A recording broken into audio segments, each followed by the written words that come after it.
오늘 말씀은요, 요한복음에 기록된 7가지 표적 중에 이제 첫 번째 표적이 이제 가나의 혼인잔치 사건입니다. 너무나도 잘 알고 있지만 사실 우리는 이 말씀의 내용을 이제 뭉뚱거리면서 이제 알고 있는 경우들이 많아요. 그런데 우리가 여기서 먼저 궁금해야 될 것이 하나가 있어요. 왜 예수님께서는 가나에서 그것도 혼인잔치에서 자신의 첫 표적을 행하셨는지예요. 이 사건은요, 여러분들도 잘 알다시피 마태, 마가, 누가복음에는 기록되지 않고 이제 요한복음에만 기록된 사건입니다. 그리고 예수님이 자신이 공생애를 시작하시면서 펼치신 일하신 첫 번째 어쩌면 이적적인, 사람들이 볼 때 와, 기적이다 말할 수 있는 그런 사건이기도 하고요. 처음으로 예수님이 사람들의 주목을 받으셨죠. 그렇다면 왜 이러한 혼례 잔치에서 자신의 그 표적, 즉 이적적인 그 사건을 펼치셨을까요?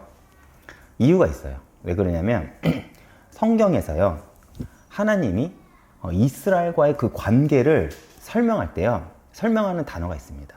그것이 무엇이냐면 부부예요. 봐보세요.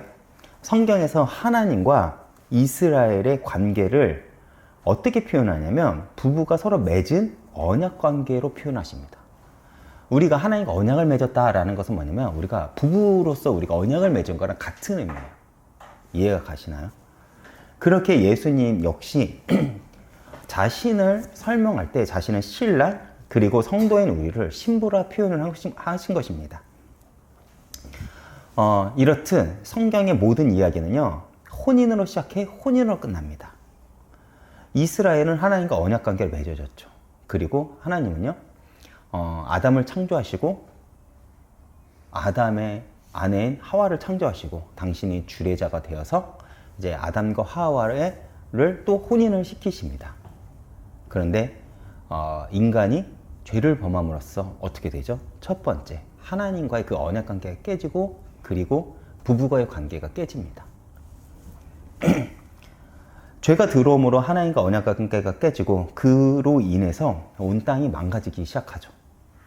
죄가 들어오고 사망이 찾아온 것입니다. 이것이 첫 번째 창조의 혼란입니다. 그런데 성경의 마지막 부분을 보면요, 요한계시록 보면 어린 양이신 신랑이신 예수님과 신부인 우리와의 그 혼인잔치로 성경은 대단원의 막을 내리죠. 성경의 마지막 장에 그 혼인잔치로 성경은 마무리가 됩니다. 이렇듯 성경 전체는 무너진 그 언약, 다시 말해 그 결혼을요, 예수 그리스도가 우리의 신랑이 되어서 그 깨어짐을 회복하는 사건으로 구원의 이야기는 마감을 합니다.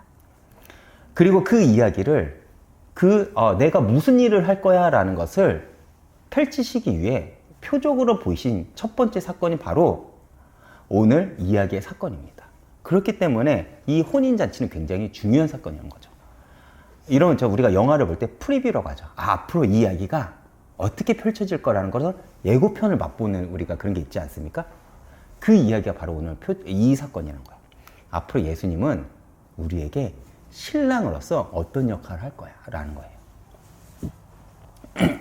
그리고 이 사건은요, 1장의 이야기와도 연관이 있습니다. 우리가 몇 주 전에 요한복음 1장을 우리가 알아봤죠. 1장에 예수님께서 나다니엘에게 어떻게 말하죠? 이렇게 말합니다. 내가 너를 알아보는 것으로 너가 놀라느냐? 아니야, 이걸로 놀라지 마. 너는 더 큰 일을 볼 거야 라고 예수님께서 이제 말씀하시죠. 그리고 그 큰일은요, 이제부터 예수님 자신이 메시아임을 드러내기 위해 난 이제부터 너희들에게 내가 표적을 보일 거야 라는 그 예고편이기도 합니다. 그리고 성경은 오늘 이 사건을요, 기적이 아닌 표적이라고 기록을 합니다. 왜 표적이라고 이야기를 했을까요? 우린 여기서 표적과 이적 혹은 표적과 기적의 차이를 우리가 알아봤으면 좋겠어요. 기적 혹은 이적은요, 말 그대로 기적입니다. 우리가 기적이라고 생각하는 그 어떤 것들 있잖아요. 죽은 자가 살아나고 병든 자가 고침을 받고 눈먼 자가 눈을 뜨는 것 등, 이 기적의 목적은요, 하나님의 위대하심, 영광, 그걸 나타내기 위해 펼치시는 사건들이에요. 초자연적인 어떤 그런 사건들. 그런데 표적은 그 목적이 달라요. 우리의 눈으로는 이게 기적처럼 보이는 것들도 있지만 표적은 목적 자체가 달라요. 표적은요, 그것을 행하는 자가 말하는 바를 증명하는 도구가 됩니다. 내가 이 일을 펼쳤을 때 이 일은 앞으로 이런 일들의 예고편이야. 표지판이야. 라는 의미를 가지죠.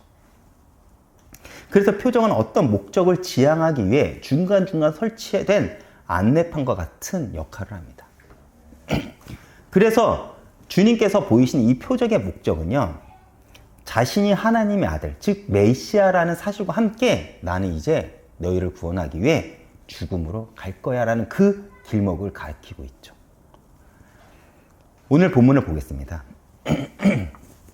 지금 이 자리에 예수님의 어머니뿐만 아니라 예수님 역시도 제자들과 함께 초대된 자리입니다.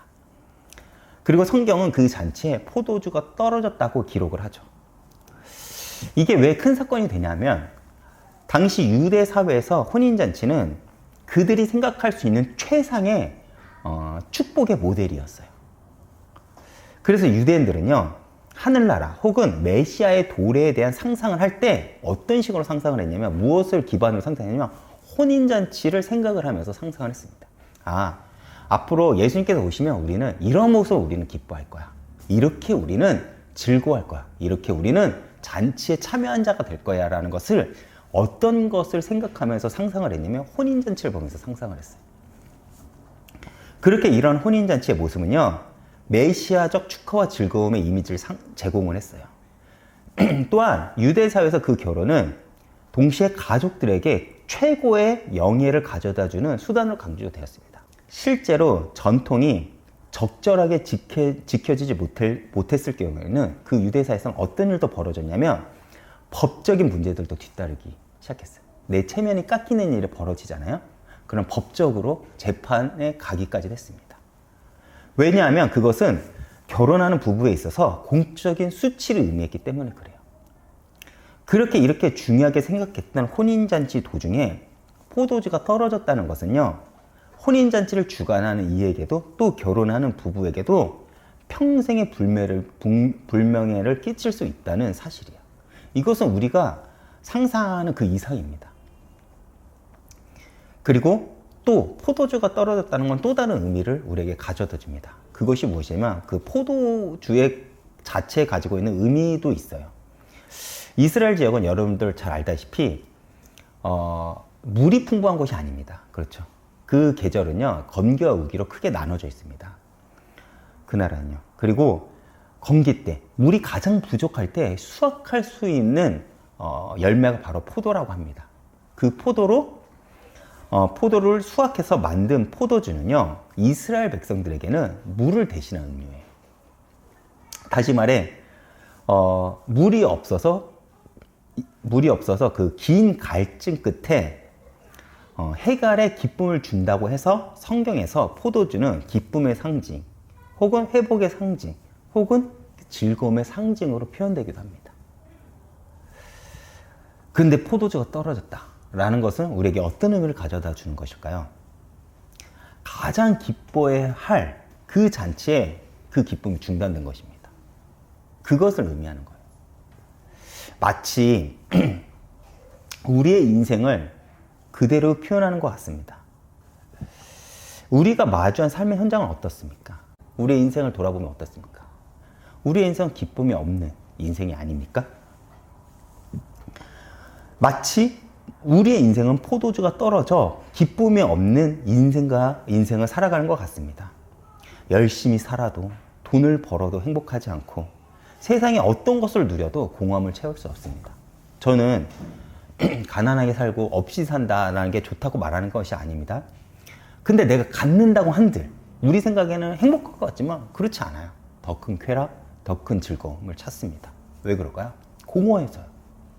가난하면 가난한 대로 불행하고 못 배우면 못 배운 대로 불안한데, 또 많이 배우고 또 많이 가지면 그들이 또 가지고 있는 불행과 절망이 있습니다.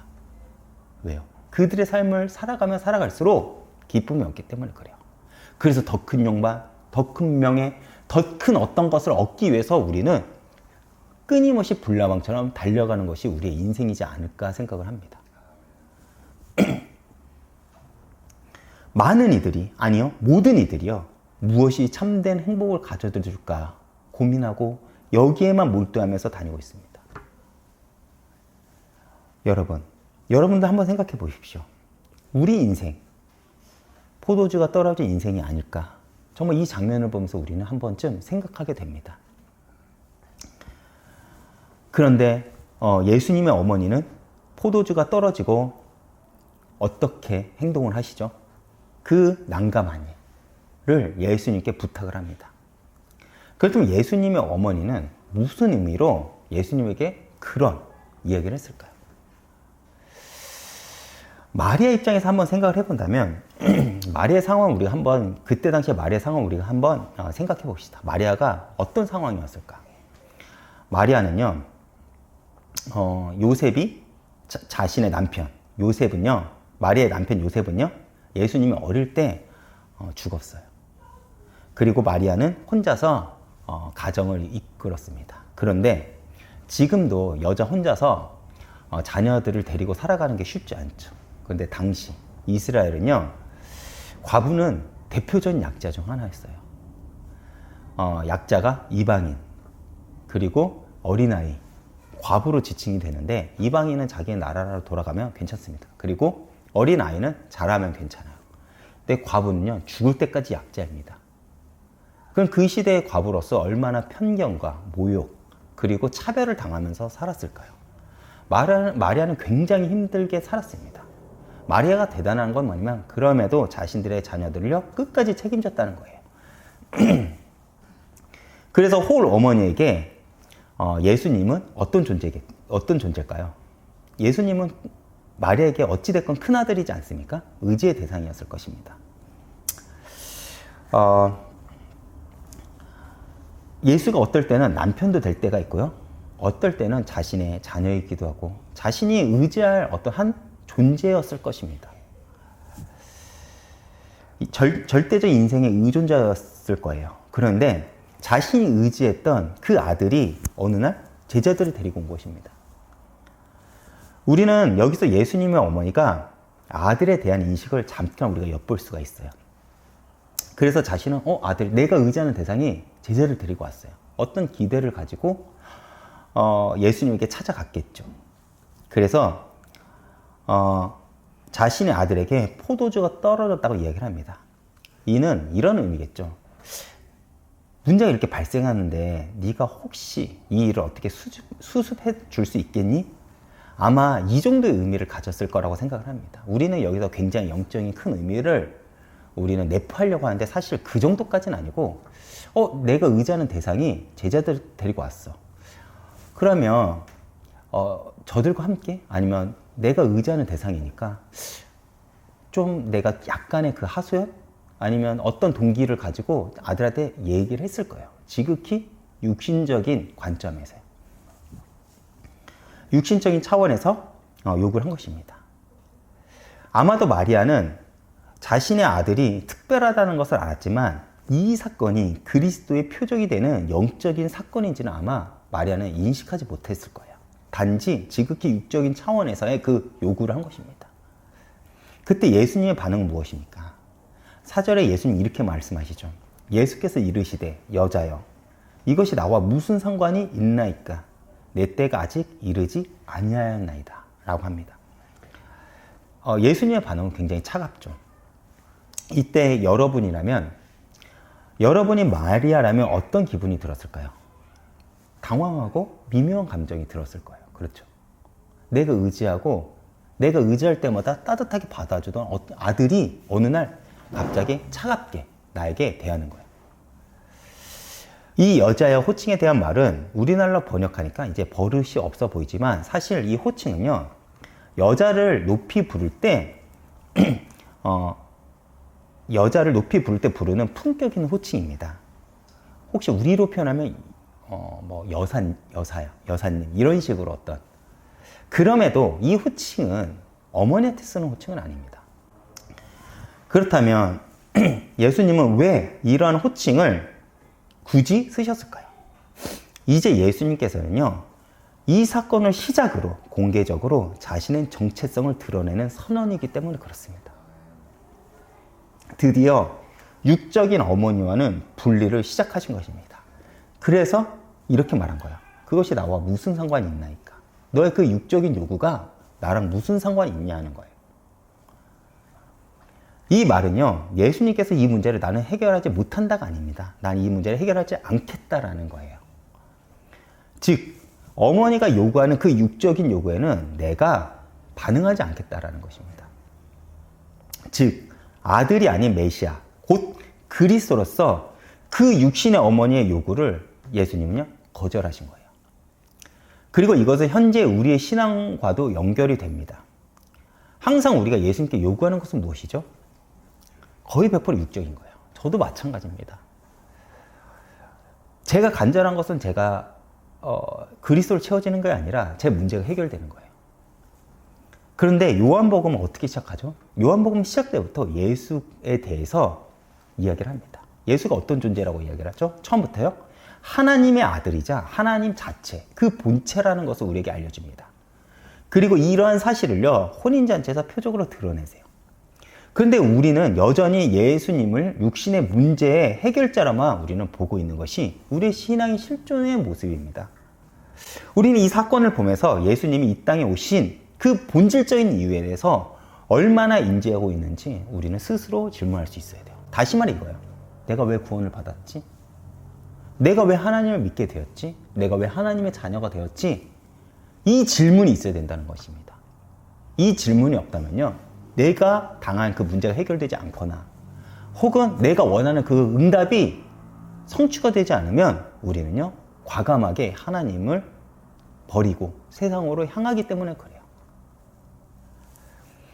그리고 예수님은 그 대답을 이어서 이렇게 말씀하시죠. 아직 자신의 때가 이르지 아니했다고 하십니다. 여기서 말하는 이때는요, 요한복음은 총 7번 등장합니다. 그런데 이 때는요, 등장할 때마다 점진적으로 예수님의 십자가와 죽음의 시간을 가리키고 있죠. 즉, 이 때는요, 그리스도의 고난, 그리고 죽음과 십자가의 사건을 지향할 때 요한복음은 언제나 이 때라는 단어를 사용합니다. 그래서 예수님은 자기의 신문과 자기가 온 목적을 공식적으로 드러내시면서 어머니의 인간적인 요구를 거절하신 것입니다. 그리고 이런 의미죠. 당신은 비록 내 육신적인 어머니지만 하나님의 그 큰 일에는 당신은 권위가 없습니다라는 선언이기도 해요. 그러나 예수님은 자신의 그 대답과는 다르게 그 마리아의 요구에, 그 지극히 육신적인 요구에 응답을 하십니다. 제가 6절을 먼저 요구에 응답을 하십니다. 이거를 보면서 제가 한 가지 감사가 생겼어요. 봐보세요. 제가 위에 뭐라고 했죠? 우리의 신앙의 실존적인 모습이 뭐죠? 전부 육신적인 것을 원한다는 것입니다. 그렇죠. 근데 예수님은요, 그 요구에 거절은 하시지만 결국 그 육신적인 요구에 응답을 하신 거예요. 이 말은 무슨 말이죠? 주님은 우리의 육신의 요구에도 반응을 하신다는 것입니다. 그러나 우리가 기억할 건 무엇이죠? 그 때와 시기는 우리의 것이 아니라는 거예요. 우리가 지난주에도 알아보았듯이 우리의 관심은 늘 어디에 있냐면 그 응답의 성취가 언제 이루어지고 어떻게 이루어지고 내가 바라는 대로 이루어지나? 내가 바라는 그 시간표대로 이루어지냐입니다. 그러나 그 응답의 시기와 때는요, 내 몫이 아니라는 거예요. 그거는 주님의 몫이라는 것입니다. 그리고 우리의 몫은 무엇입니까? 그냥 예수로 채워가는 것입니다. 다시 돌아가 6절을 제가 먼저 오늘 보겠습니다. 거기에 유대인의 정결 예식을 따라 두세 통 드는 돌 항아리 6이 놓였는지라 라고 했습니다. 돌 항아리에 담아진 물, 그러니까 정결 예식에 따라 그 두세 통에 담아진 물은요, 어떤 것을 상징하냐면 구약의 율법을 상징합니다. 그래서 이 항아리는요, 문 입구에 둠으로써 문 입구에 둘고 그 구약의 정결 의식을 상징하는 거예요. 다시 말해 이런 거죠. 이들이 들어오면서 율법의 명령을 따라 물러 손과 발을 씻음으로써 죄가 씻어진다는 그 형식적인 이해를 가지고 있어요. 그래서 나중에 바리새인과 종교 지도자들이 예수님을 비판하는 내용 중 하나가 무엇이죠? 왜 네 제자들은 왜 손을 씻지도 않고 음식을 먹어? 왜 정결 예식을 따르지 않고 그렇게 행동을 해? 이거 아닙니까? 다시 말해 이거는 이스라엘 백성들에게서는 굉장히 중요한 사건입니다. 중요한 의미를 가지고 있다는 거예요. 그래서 이들은 율법의 명령을 따라 물로 손과 발로 씻으면서 죄가 씻어진다는 그 형식적인 그 이해를 가지고 있었어요. 그래서 돌 항아리에 담아진 물은요, 연회장에 손님들이 출입하면서 다 써서 지금 두세 통의 그 물은요, 지금 없어진 거예요. 없어요.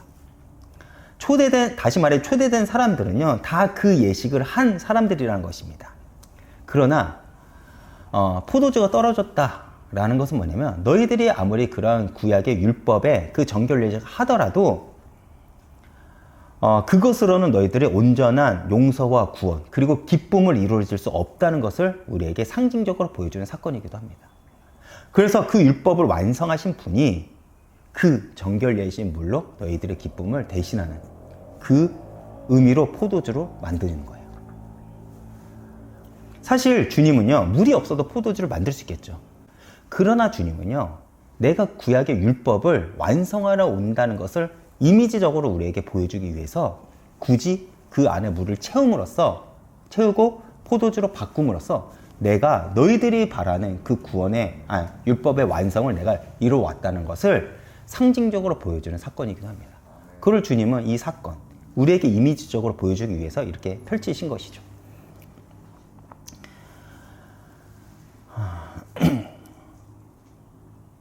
그러니까 외적으로 아무리 씻는다고 해도 죄가 해결되고 용서되고 그리고 우리가 기쁨을 얻을 수 있는 것이 아니라는 것을 이 장면을 통해서 우리가 알 수 있는 것입니다. 그런데 예수님은 분명 어머니한테 거절한 듯하게 대답을 했습니다. 즉 예수님이 거절하신 것은 무엇이냐면 인간의 필요에 따라 요구되는 것을 거절하십니다. 그리고 그 필요를 통해서 예수님은 우리에게 진정한 필요를 드러내십니다. 생각해보세요. 아까도 제가 말했지만 우리가 문제를 통해 얻을 수 있는 것이 무엇이죠? 크리스천이 문제를 통해 얻을 수 있는 것이 무엇입니까? 바로 예수입니다. 그렇죠. 대부분의 성도들은요, 문제를 통해서 그리스도께 더 깊이 다가갑니다. 그리고 그 다가가면 다가갈수록 우리가 얻는 것은 무엇이죠? 하나님께서 그 문제를 해결해 주신다는 거예요. 결국에는요. 그렇지만 우리가 느끼기에는 어떻게 하죠? 거절당한 것 같아요. 그러나 그 주님의 그 거절하심을 통해서 우리가 얻어가는 것은 무엇이냐면 내가 주님을 얻는다는 것입니다.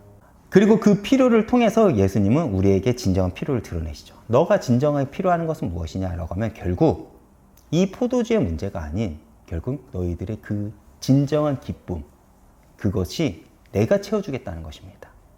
그렇다면 주님은 왜 포도주를 만드셨을까요? 왜 포도주일까요? 요한복음 6장 53절에서 54절을 제가 빠르게 읽어보겠습니다. 요한복음 6장 53절에서 54절입니다. 예수께서 이르시되 내가 진실로 진실로 너에게 이르노니 인자의 살을 먹지 않고는 인자의 살을 먹지 아니하고 인자의 피를 마시지 아니하면 너희 속에 생명이 없느니라.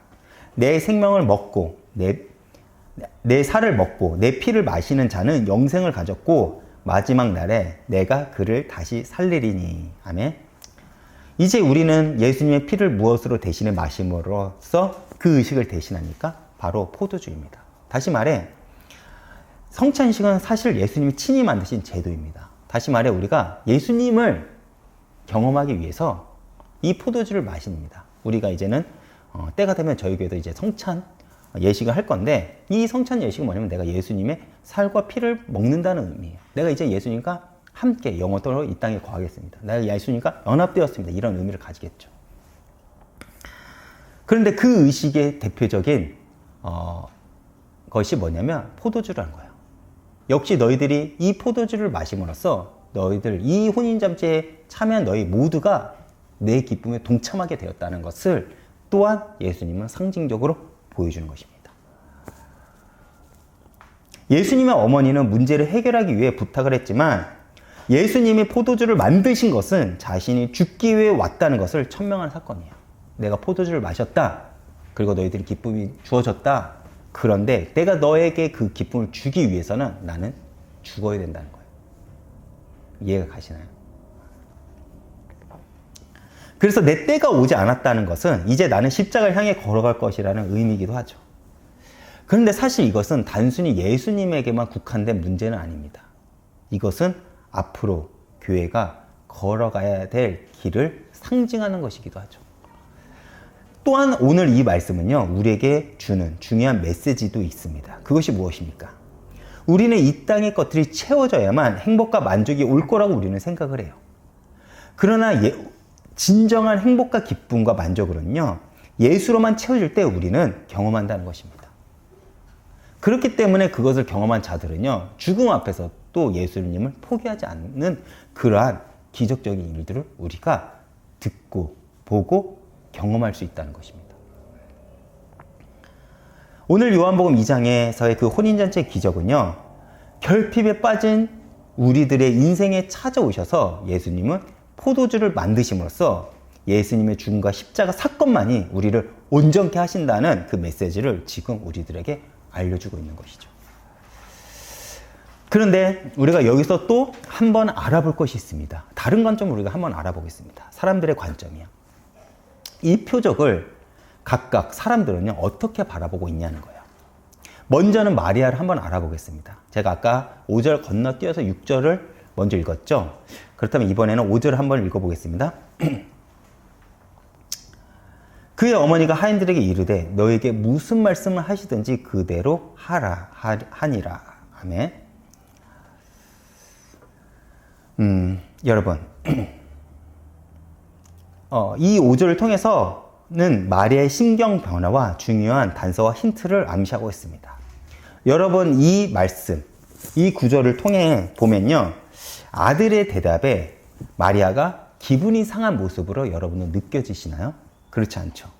아니면 아들 이상의 어떤 존중감이 여기에 깔려있는 것 같나요? 아마도 마리아의 이 대답을 통해서 우리가 알 수 있는 건 뭐냐면, 기분 나빠가 아니라 내 아들을 내가 존중한다라는 그 의미를 우리가 받아들일 수 있죠. 그런 느낌을요. 누가 자신의 아들을 거론하면서 누가 하인들에게 무슨 말씀을 하시던지 이렇게 존칭을 쓸까요? 그렇죠. 아무리 내 아들이 높은 사람이라도 우리가 그 하인들에게 그 말을 하시죠. 내 아들이 이렇게 시켰어 라고 얘기를 하지 않을까요? 근데 예수님은 마리아는요, 갑자기 태도를 바꾸어서 하인들에게 무슨 말씀을 하시든지 너희들이 이 분의 말을 들어, 이렇게 존칭을 사용한 것입니다. 이것을 통해서 우리가 알 수 있는 것은 무엇이냐면 마리아의 의식에 어떤 변화가 왔다는 그 근거를 우리에게 알려주는 거예요. 아마도 그 전까지, 그리고 예수님의 대답을 들으면서 마리아는요, 어머니로서 굉장히 복잡한 마음의 심정을 가지고 있었을 것입니다. 마리아는 예수님이 어떤 사람인지 알잖아요. 마리아는 내가 예수님을 육신으로 낳은 아들이지만 성령으로 잉태된 것을 누구보다도 잘 알고 있어요. 모든 사람들은 의심하고 있고 모든 사람들은 그런 것들을 계속 의심하고 있지만 마리아 스스로는 그것이 어떻게 저 아들이 어떻게 잉태되고 어떻게 낳았는지, 어떤 과정을 거쳤는지를 누구보다 잘 알고 있었어요. 그래서 예수님의 말을 듣자마자 마리아는 이제는 이 아들을 내 아들이 아닌 이제 메시아로서 인정을 해야 하는, 또 육신의 아들로서는 이별을 해야 하는 그 시점이 왔구나라는 그 인식이 이 순간에 들어온 것입니다. 그래서 하인들에게 마리아는 두 가지 이야기를 하죠. 먼저는 뭐냐면 무슨 말씀을 하시던지라고 얘기를 합니다. 이 말은 어머니로서가 아니라 성도로서 나는 저분을 대한다라는 자세를 내보인 것입니다. 그렇죠. 이제는 나 역시도 저분의 말씀을 듣고 따라갈 것입니다라는 마리아의 인식 변화가 있는 것이죠. 그리고 두 번째는 무엇이냐면 무슨 말씀을 하든지 그대로 하라. 이것은 한 번도 마리아 인생에 흔들리지 않았던 그 마리아의 신앙의 원리를 우리에게 보여주는 것입니다. 예수님을 마리아가 어떻게 잉태했죠? 보세요. 마리아는 요셉과 정혼한 상태지만 처녀의 몸에 있을 때 천사가 수태고지를 합니다. 그렇죠? 처음에는 마리아가 너무 놀라서 내가 사내를 경험하지도 알지도 못하는데 어떻게 내가 이런 일이 있습니까? 라고 처음에는 거절을 하고 부정을 합니다. 부인을 하죠. 그런데 천사가 다시 거듭 강조를 하니까 마리아가 어떻게 하죠? 주의 뜻이 이루어지길 원하나이다 라고 하고 순종을 합니다. 사실 그 시대의 규율과 율법을 근거를 이해할 때는요, 이 사건은요, 목숨을 건 결단입니다. 돌로 맞아 죽어도요, 아무도 뭐라고 안 해요. 왜요? 그때는요, 여자가 순교를 입는다는 것은 죽어도 좋다라는 그 의미를 상징합니다. 근데 마리아는 그 상황을 알면서도 그 천사의 요구를 받아들인 것입니다. 순종을 한 것이죠. 그러면 이미 요셉과 마리아는 아직 젊고 어렸지만 그들은 하나님에 대한 자세와 태도는 준비되었던 거예요. 요셉도 마찬가지겠죠. 이미 마리아는 어릴 때부터 구약의 율법을 잘 이해했고 율법에 암시했던 그리스도를 기대했었고 하나님의 명령을 받아 드릴 수 있는 태도를 그때부터 가지고 있었던 것입니다. 그리고 예수님의 어머니를 보면서 이제는 육신으로서 아들과 결별을 해야 될 시점이 왔다는 것을 마리아는 깨달은 거예요. 아마도 마리아는 지금 이 순간 예수님을 향한 애잔한 마음이 있을 것입니다. 이제는 마리아도 알겠죠. 내 아들이 이제 죽으러 가는구나. 누가복음 2장 25절 제가 한번 읽어보겠습니다. 또 칼이 내 마음을 찌르는 듯 하리니 이는 여러 사람의 마음의 생각을 드러내려 함이라 하더라. 아기 예수를 유대인 예식을 따라 성전을 데리고 갔을 때 아기 예수의 나심은 오래전부터 기다린 한 선지자가 말한 예언의 한 대목이에요. 이미 아기 예수의 운명을 통해서 육신의 어머니 마리아는 어느 날 언젠가는 내 가슴에는 칼이 찌르는 고통이 있을 거라는 그 마음을 안고 살 것이라고 이미 그 선지자는 예언을 한 것이고 마리아는 그것을 인지하고 있었죠. 그리고 이후 예수님은 십자가에서 다시 한번 예수님을 여자여라고 이제 부릅니다. 그리고 그 말을 십자가에서 다시 한번 하시죠. 그리고 그 여자여라고 다시 한번 이야기를 하시면서 요한에게, 자기의 제자 요한에게 자신의 육신의 어머니를 부탁하시고 예수님은요 이제 죽으시죠. 아마 이 장면은요 마리아가 그 가슴에 칼이 찔려는 아프고 아린 아픔의 현장이었을 것입니다. 제가 자녀를 키워보니까 부모에게 가장 큰 고통은요 자녀가 아픈 거, 더 큰 아픔은 뭐냐면 죽은 거죠. 상상을 하기도 싫습니다. 마리아가 예수님은 어떻게 됐다고 이야기를 했죠? 의지의 대상이었다고 합니다. 아마 예수님이 어느 날 여자여라고 하면서 자신과 거리를 뒀을 때도 마리아는 아팠겠지만 마리아의 가장 큰 아픔은 예수님이 죽었을 때입니다.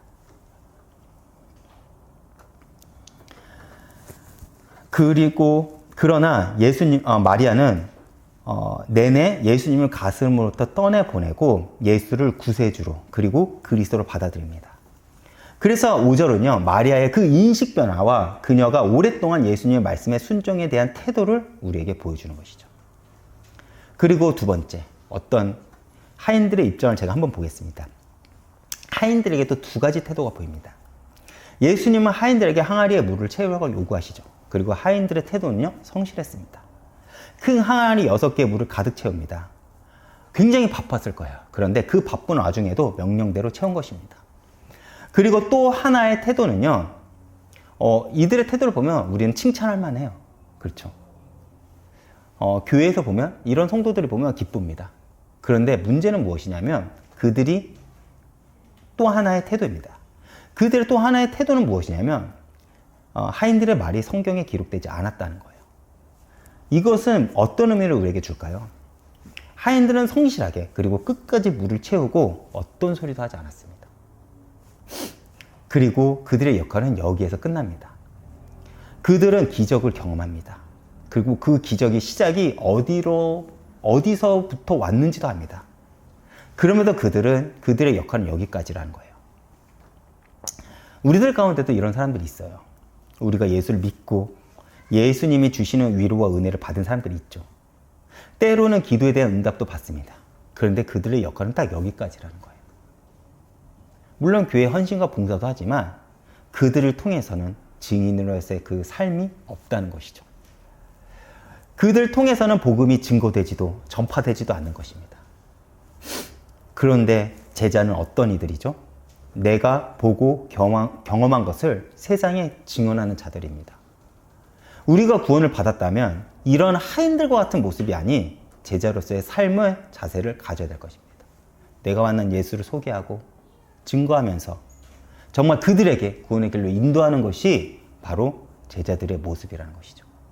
바로 이런 하인들은 제자가 아닌 무리들이었다는 것입니다.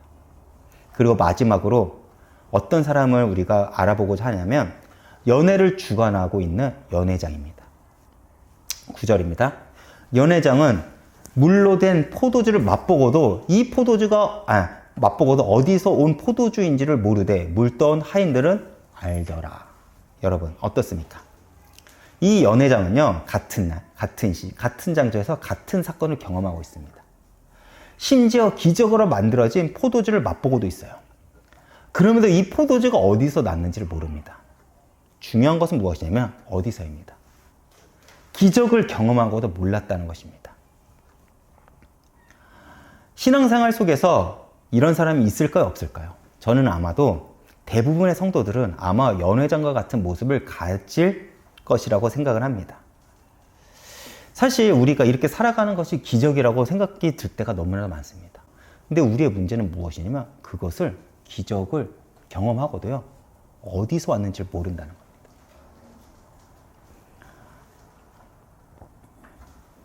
왜요? 우리는 그것이 어디서 어떻게 왔는지 관심이 없기 때문에 그래요. 우리의 관심은 오직 육적인 것에만 있습니다. 와, 이게 맛있다. 우리는 딱 여기까지. 그리고 이 마시는 포도주를 자랑만 하는 거죠. 그래서 우리는 하나님을 경험하지 못하는 것 같습니다. 많은 이들이 왜 하나님을 경험하지 못할까요? 어디서 어떻게 왔는지 찾질 않았기 때문에 그래요. 찾아야죠. 그렇지 않습니까? 내가 은혜를 경험했으면 이 은혜가 어디서 왔는지, 어디서부터 왔는지, 누구로부터 왔는지 찾아야죠. 찾지는 않습니다. 제가 지금까지 사역을 하고 제가 사람들을 만나면요, 은혜를 경험합니다. 근데 더 이상 찾질 않아요. 딱 그 순간의 기쁨에만 우리는 관심이 있기 때문에 그렇습니다. 마태복음 11장 12절을 제가 한번 읽어보겠습니다. 세례 요한의 때부터 지금까지 천국은 침노를 당하나니 침노하는 자는 빼앗느니라. 무슨 말인가요? 하나님을 찾는 자가 하나님을 만난다는 것입니다. 여러분, 정말 하나님을 만나고 경험하고 싶습니까? 그렇다면 은혜의 원천이 되는 하나님을 궁금해하고 끝까지 찾아보십시오. 하나님은요, 그런 당신에게 당신의 때에 분명 찾아오시고 만나주시며 역사하신다는 거예요. 많은 이들이 하나님을요, 육적인 요구를 요구하는, 내 부탁을 들어주는 그 정도의 존재로만 생각을 하니까 하나님을 찾지 않아요. 끝까지 하나님을 궁금해 하세요. 내 이 은혜의 원천이 내 살아감의 그 이유가 하나님을 끝까지 붙들어 매시라니까요. 그래야지 하나님은 우리에게 역사하세요. 우리의 그런 몸부림을, 우리의 그런 수고를 주님은요, 기뻐 받아주신다는 거예요. 결론입니다. 11절을 보겠습니다. 예수께서 이 첫 표적을 갈릴리 가나에서 행하여 그의 영광을 나타내심에 제자들이 그를 믿더라. 지금 예수님은 제자들과 같이 왔습니다. 여러분 느낌이 어떠세요? 이 이야기의 스토리의 결론이 제자들의 믿음을 위한 이야기라고 이 이야기는 결론을 맺습니다.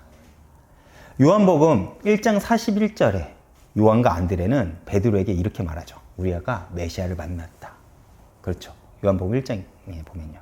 또한 요한복음 1장 43절에서 51절에 빌과 나다니엘 역시 어떤 말을 합니까? 내가 예수를 만났다라고 얘기를 합니다. 그런데 여러분, 여기서 중요한 게 있어요. 만난 것은 믿은 것이 아닙니다. 이해가 하시나요? 우리가 믿는다는 것은 영접에서 끝나면 안 된다는 거예요. 그런데 주님은 이렇게 만나진 제자들을 데리고 혼인잔치에 데리고 왔습니다. 즉, 이 이야기는요, 제자들로 시작해서 제자들로 끝이 난다는 것입니다. 그리고 그 결론을 이렇게 마무리 짓죠. 제자들이 그를 믿더라. 그러면 제자들을 데리고 이 가나안 혼인잔치에 진짜 온 이유는 무엇이냐라고 하면 결국에는 제자들을 믿게 하기 위해서예요. 메시아를 만났던 제자들이 이끌려온 이 자리에서 제자들은 이 기적을 바라보면서 예수를 그리스도로 그리고 메시아로 믿게 되었다는 것이 이 이야기의 진짜 결론이라는 것입니다. 그런데 뭘 보고 믿었습니까? 영광을 나타내시네. 이 영광은 무엇을 의미하죠? 예수님의 영광은요, 예수님이 십자가를 향하고 걸어가는 것입니다. 다시 아까도 말했지만 이 포도주는 무엇을 상징하죠? 예수님의 피를 상징합니다. 다시 말해 그 기적을 경험한 제자들이 본 것은 뭐냐면 결국 예수님의 십자가의 길을 본 것입니다. 그리고 그 길을 바라봄으로써 그 제자들은 예수님을 믿게 되었다는 것입니다. 그 영광이 처음에는 시선으로 열어지면서 이 예수를 그리스도로 그리고 그들이 만났던 예수를 구세주로 믿게 되었다는 것으로 이 이야기는 끝이 납니다.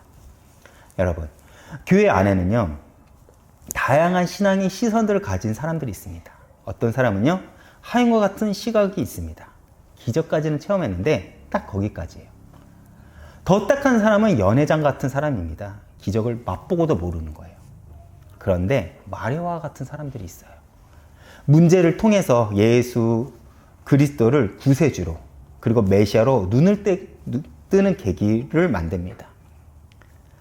그리고 이러한 마리아와 같은 제자는요, 장차 이 땅에 세워질 교회의 기초가 되죠. 물론 오늘날 교회들은 문제가 많습니다. 그럼에도 여전히 마리아처럼 신앙의 눈이 뜨여 그리스도의 몸인 교회를 통해서 이 땅의 복음을 이어가는 이들도 있어요. 여러분, 요한 사도가 왜 요한복음을 기록했을까요? 요한복음 20장 31절입니다. 제가 읽어보겠습니다. 오직 이것을 기록함은 너희로 예수께서 하나님의 아들 그리스도이심을 믿게 하려 함이요 또 너희로 믿고 그 이름을 힘입어 생명을 얻게 하려 함이라. 아멘. 바로 예수 그리스도를 믿게 하기 위해서 요한 사도는요, 요한복음을 기록한 것입니다. 그리고 오늘 그 첫 표적을 통해서 제자들은요, 예수님의 영광을 보고 믿게 되었다고 하죠. 그러나 그 영광은 십자가의 대속에 주님을 가리킵니다. 우리의 신앙의 문제는 무엇입니까? 우리는 이 문제가 나에게서 유익이냐 손해냐를 계산하면서 표적이 아닌 기적을 바라보는 그 신앙을 가지고 있기에 우리의 신앙은 틀어진 것입니다. 하나님의 사역은 믿음을 가지게 하는 것이 주된 목적입니다. 왜 문제가 있습니까? 믿게 하기 위해서요. 왜 응답을 하십니까? 믿게 하기 위해서요. 교회 안에는 다양한 사람들이 있죠. 어떤 모습이든지 주님께서는 예배한 자를 찾으십니다. 누구도 주님이 찾지 않으면 어떤 사람이든지 아버지께로 올 자가 없어요. 이것을 믿음의 눈을 뜨게 해서 하나님을 믿게 하는 것이 그분의 1차적인 목적이에요. 그리고 그 사건을 만나면 우리 역시도 마리아처럼 우리의 인식의 변화가 생겨 예수님께 순종을 하면서 나아가는 것이 우리의 역할이지 않을까 우리는 생각을 해봅니다. 그리고 교회는 그런 사람들을 통해서 지금까지 이어졌고 앞으로 그런 사람을 통해서 이어질 것입니다. 우리가 내 삶에 새겨진 그리스도를 표적으로 바라보면서 우리의 믿음을 굳게 세우시길 축원드리겠습니다. 제가 이번 주 찬양은 나는 믿네라는 찬양을 준비했습니다. 우리가 앞으로 이 요한복음을 통해서 표적에 대해서 우리가 알아볼 것입니다. 요한복음에는 총 7번의 표적이 기록이 되었습니다. 그리고 이 표적은요, 십자가를 향하고 있죠. 이 사실은 우리에게 무엇을 알려주죠? 우리의 눈으로는 지금 우리의 문제로 보입니다. 우리의 눈으로는 우리가 당하는 모든 것들이 문제예요. 그렇죠? 그러나 하나님에게는 이 문제는 당신의 역사를 드러낼 표적이 된다는 거예요. 이 사실을 안다면 우리는 문제 때문에 무너지지 않을 것입니다. 그리고 하나님의 표적을 드러내는 우리의 삶을 통해서 우리의 믿음은요, 마치 마리아처럼 더 단단해질 거라는 거예요. 오늘 이 찬양을 통해서 큰 은혜 받으시길 바라겠습니다.